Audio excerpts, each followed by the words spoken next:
Praise the lord. Good morning. మన ప్రభువును రక్షకుడైన యేసుక్రీస్తు పరిశుద్ధ నామంలో యేసుతో అనుదినము అని ఈ పరిచర్య ద్వారా ప్రతి దినము దేవుని యొక్క శ్రేష్టమైన వాక్యాన్ని వింటున్న మీ అందరికీ నా హృదయపూర్వకమైన వందనములు. నా ప్రియ సహోదరి సహోదరుడు, చిన్న ప్రార్థన చేసుకుందామండి.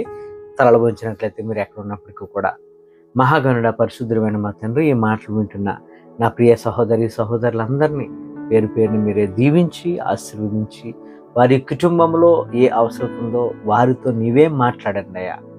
నీ వాక్యము వెల్లడి ఎగుతోడనే వెలుగు కలుగునని నీ వాక్య సారాంశముగా నాయన ప్రభా మేము తీసుకొని చుండగా ఈ వాక్యం వింటున్న వారిలో నీవే కృప చూపి వారిని మీరే రక్షించి కాపాడమని యేసయ్య పుణ్యనామంలో ప్రార్థించి వేడుకొనిచున్నాం మా యెహోవా తండ్రి. ఆమేన్. God bless you. దేవుడు ఈరోజు మనతో మాట్లాడుతున్న మాట చాలా శ్రేష్టమైన మాట. మనకు ఒక హెచ్చరికగా దేవుడు మనతో మాట్లాడుతున్న మాట ఇది. మనల్ని కని పెంచిన అమ్మా నాన్న వాల్యూ మనకి ఎప్పుడు తెలుస్తుందంటే వారు లేనప్పుడు తెలుస్తుందండి. వారు బ్రతుకున్నంత కాలము వారి వాల్యూ మనకు తెలీదు. వారిని మనం చాలా ఇబ్బందులు పెట్టి ఉన్నాం. ఒకసారి మీకు మీరుగా జ్ఞాపకం చేసుకోండి, మీరు వారిని ఎంతగా ఇబ్బంది పెట్టారో. మీ కొరకు మన కొరకు మన తల్లిదండ్రులు వారు చేసిన త్యాగాన్ని ఒక్కసారి మీరు జ్ఞాపకం చేసుకుంటే కన్నీళ్ళు ఆగు. అట్లా మన పేరెంట్స్ చూశారు, మన కొరకు వారు ఎన్నో త్యాగాలు చేశారు.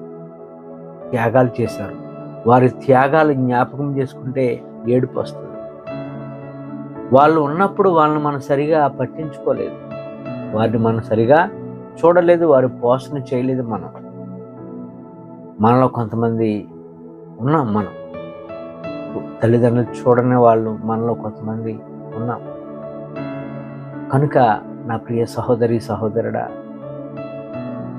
ఈరోజు దేవుడు నీతో నాతో మాట్లాడుతున్న మాట ఏంటంటే, ఆయన తల్లిదండ్రుల విషయంలో ఆయన ఒక ఆజ్ఞగా పెట్టాడు.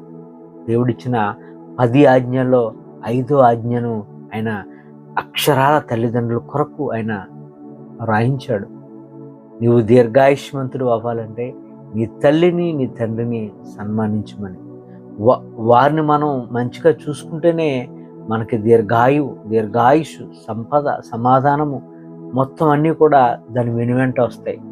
నీవు కానీ నీ తల్లిని కానీ నీ తండ్రిని కానీ ఎప్పుడైతే దుఃఖపరిచావా, మన యొక్క పరిస్థితులు చాలా దారుణంగా ఉంటాయి. పేరెంట్స్ని ఎప్పుడు కూడా నిర్లక్ష్యం చేయొద్దండి. సామెతల గ్రంథము 23వ అధ్యాయం 22వ వచనంలో ఉంటుంది, నిన్ను కనిన నీ తండ్రి ఉపదేశమును అంగీకరించుము, నీ తల్లి ముదిమియందు ఆమెను నిర్లక్ష్యము చేయొద్దు అని వాక్యం ఉంది. మన పేరెంట్స్ మనం ఎలా కనిపిస్తామో తెలుసండి. మనకి ఏజ్ 40, 50, 55 ఏజ్ వచ్చినప్పటికీ కూడా, వారికి ఒక 70, 80, 85 ఉన్నప్పటికీ కూడా వారి కంటికి మనం ఎలా కనబడుతుందో తెలుసండి. చిన్న పిల్లల్లాగే కనబడతాం మనం. అది కన్న బంధము, కన్న ప్రేమను బట్టి వారు చూస్తారు. అదే ప్రేమ మనకు పంచుతారు కనుకనే వారికి మనం అలా కనబడతాం. నేను ఎక్కువగా ముసలి వాళ్ళతో ఎక్కువగా మాట్లాడుతూ ఉంటాను. ఎక్కడికి వెళ్ళినప్పుడు కూడా వారంటే నాకు చాలా ఇష్టం. ఎందుకంటే వారు మాట్లాడిందే మాట్లాడుతూ చిన్న పిల్లల్లాగా మాట్లాడుతూ ఉంటారు. చాలా ఇష్టం వాళ్ళంటే నాకు, ముసలి వాళ్ళంటే, వృద్ధులంటే. ఒకసారి ఒక పెద్ద ఆవిడతో నేను మాట్లాడుతున్నాను. నేను వేరే పని మీద రావులపాలెం దగ్గరికి వెళ్ళి ఇంకా కొంచెం ముందు ఒక ఊరుంది. ఆ ఊరేంటంటే ఈతలపాక అనే ఒక ఊరుంది. పి గన్నవరం వెళ్తున్నాను. గన్నవరం వెళ్తుండగా నేను ఒక హోటల్ దగ్గర ఆగాను. ఆగితే ఒక ముసలావిడి నడవలేని స్థితిలో ఆ యొక్క హైవే ప్రక్కన కూర్చొని ఉంది. ఎందుకో ఆమెతో నాకు మాట్లాడాలనిపించి వెళ్ళి మాట్లాడాను. ఆమెతో మాట్లాడితే ఆమె ఇచ్చిన ఆన్సర్ వింటే కళ్ళ నీళ్ళు వచ్చాయి, ఏడుపు వచ్చింది. ఎందుకు అంటే ఆమె అందరూ ఉన్న అనాథగా ఉంది. ముసలావిడి, పెద్దావిడి, చాలా బాగా ఉన్న ఫ్యామిలీ అనుకుంటా, మంచిగా ఉంది, చాలా బాగా మాట్లాడుతుంది. ఆమెకు 2 కూతుర్లు, ఒక కొడుకు వచ్చి మున్సిపల్ ఆఫీసులో ఏదో జాబ్ చేస్తున్నారట. 2 కూతుర్లు కూడా గవర్నమెంట్ టీచర్స్గా వర్క్ చేస్తున్నారు. అయితే ఆమెకు ఇంచుమించుగా ఒక ఒక 75 లేక 80 వయసు ఉండొచ్చు. అయితే ఆమె నడవలేకపోతుందని, ఆమె పని ఆమె చేసుకోలేకపోతుంది. ఎవరి మీదో ఆధారపడాలి. లేదంటే ఆ బెడ్ మీద 1 or 2 కూడా. ఆ 1 or 2 చేస్తుందని కొడుకు యొక్క భార్య, అలాగే మనవడు, అలాగే మీ అమ్మగారు వాసన కొట్టేస్తున్నారు, అర్జెంటుగా ఎక్కడైనా విడిచి వస్తారా లేదా అని ప్రతిరోజు కూడా ఆ యొక్క ఇంటి ఇల్లాలు తన యొక్క కొడుకు మీద ప్రతిరోజు గొడవే. అయితే అక్కలు ఉన్నారు కదా, అక్కల దగ్గర తీసుకెళ్దామంటే అక్కలకు ఫోన్ చేస్తే, నీవు కానీ అమ్మను కానీ మా దగ్గరికి తీసుకొస్తే మా కాపురాలు పోతాయి, దయచేసి అలా చేయొద్దు అని వాళ్ళంటే ఏమి దిక్కు తోచని స్థితిలో అలా చేయకూడదు. ఆ దిక్కు తోచని స్థితి అనకూడదు. మరి అతడు ఎలాగైపోయాడో మరి తెలియదు కానీ ఆమెను రావులపాలెం దగ్గర ఈతలపాక అనే ఊరిలో అక్కడ హైవే పక్కన విడిచి వెళ్ళిపోయాడు. ఆమె వచ్చే ముందు వాళ్ళ యొక్క సంభాషణలు ప్రతిరోజు వింటుందంట. విని ఇక్కడ బ్రతికే కన్నా, ఇష్టం లేని చోట బ్రతికే కన్నా నేను ఎక్కడికైనా బయటికి వెళ్ళిపోయి చనిపోవాలి అని అంటూ ఆమె అంటుంది, నేను అక్కడ ఉండే కన్నా బాబా, అలా మాట్లాడతారు, బాబా అని మాట్లాడతారు వాళ్ళు, నేను ఇక్కడ ఉండే కన్నా బాబా మీలాంటి వాళ్ళ దగ్గర చచ్చిపోతే నాకు ఎంత ధన్యత బాబా అని ఆ యొక్క వృద్ధురాలు మాట్లాడుతుంటే నాకు చాలా ఏడుపు వచ్చింది. నా ప్రియ సహోదరుడా, చాలా వేదన కలిగింది. చూసారా, వాళ్ళ అన్యులైన అమ్మే కదండి, అమ్మే కదా. ఎలా విడిచి వెళ్ళిపోయాడు అతను? ఎలా కూతుర్లు తల్లిని వద్దనుకున్నారు? వాళ్ళకి ఆ హృదయం ఎలా వచ్చింది? వాళ్ళ మనుషులే అంటారా? చాలా బాధ కలిగింది. ఆమె అంటుంది, వద్దు బాబా, అక్కడికి వద్దు బాబా, నేను ఇక్కడే చచ్చిపోతాను బాబా అని మాట్లాడుతుంటే చాలా దుఃఖము కలిగింది. చూస్తున్నాం, క్రైస్తవుల్లో కూడా ఇటువంటి వారిని మనం చూస్తున్నాం. తల్లిదండ్రులని వృద్ధాశ్రమంలో వేసేసి వారిని పట్టించుకోలేని కొడుకులు ఉన్నారు, పట్టించుకోలేని కూతుర్లు ఉన్నారు. నిన్ను పెంచిన అమ్మ నాన్న అంతా భారమైపోయారు. నా ప్రియ సహోదరుని, ఇన్నేళ్ళు నువ్వు ఈ స్థితిలో ఉన్నావు అంటే దానికి కారణం ఎవరు అనుకుంటున్నావు? అమ్మ నాన్న. వారు నీకు అంత భారం అయిపోయారా? వృద్ధాశ్రమంలో వేసేసి వారి యొక్క బాధను పట్టించుకోకుండా ఉండడానికి వారిని నువ్వు నిర్లక్ష్యం చేస్తే ఏమవుతుందో తెలుసా నా ప్రియ సహోదరుడా? వాక్యం సెలవిస్తుంది, సామెతల గ్రంథము 20:20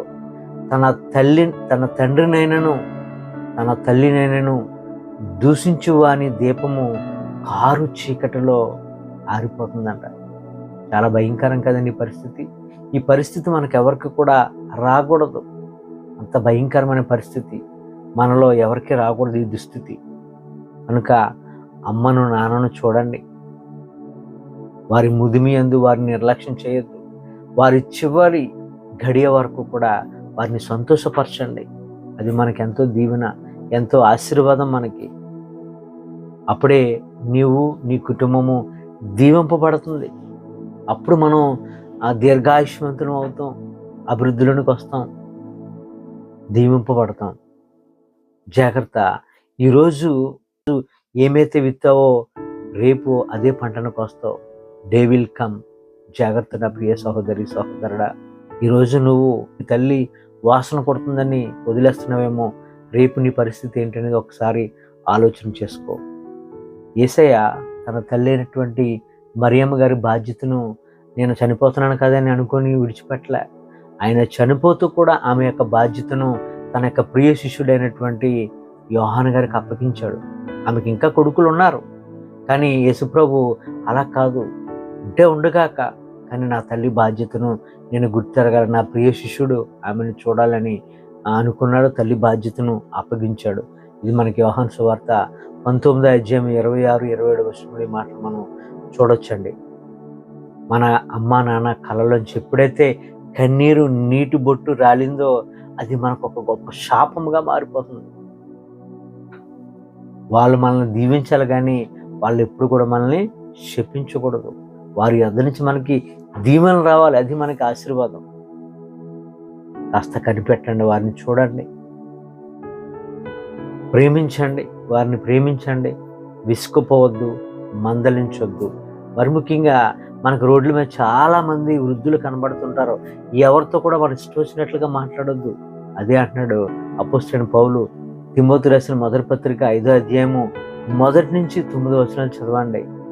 మనం ఇతరులతో, పెద్దలతో ఎలా ఉండాలి, మన కుటుంబాన్ని ఎలా సంరక్షించుకోవాలి అనే గొప్ప విషయాలు ఇక్కడ పొందుపరచబడ్డాయి. కనుక మన తల్లిని, మన తండ్రిని మనం నిర్లక్ష్యం ఎప్పుడు చేయొద్దు. వారి యొక్క క్షేమాన్ని చూడండి, వారి చివరి గడియలో వారిని సంతోషపరచండి. అది మనకు ఎంతో దీవెన. ఈ కొద్ది మాటలు మనందరి జీవితంలో నెరవేర్చి దేవుడు మన తల్లిదండ్రుల పట్ల మనకు ప్రేమ కలిగి వారిని మనం మంచిగా ఆదరించి ప్రేమించేలాగా మన హృదయాలను దేవుడు తెరువును గాక. ఆమేన్. God bless you.